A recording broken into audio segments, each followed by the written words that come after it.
All right, so here's a little tidbit that I stumbled upon and I thought I would share with you.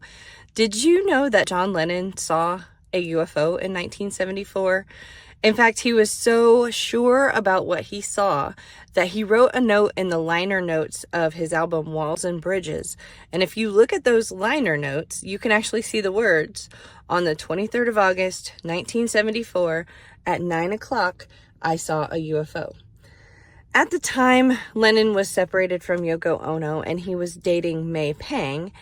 And if you look around a little bit online, you can see interviews with both May and John Lennon describing what they saw that night. So as May describes it, they just returned home from the studio and were thinking about dinner. They had decided to go out for pizza, and while May was getting ready, John stepped out on the terrace to relax.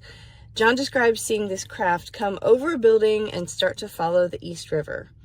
He called for May, and she saw it as well, and they both described the craft as being absolutely silent and having a ring of blinking white lights around the center with a solid red light on top.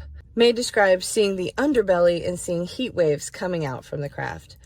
They watched it for at least 15 minutes as it traveled down the river, over some other buildings, and then eventually they said it shot straight up and disappeared out of sight.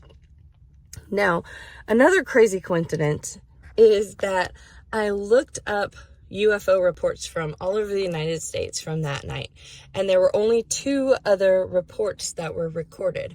One was in Connecticut and one was in Maine, which I guess if you're traveling by spacecraft are not that far from New York City.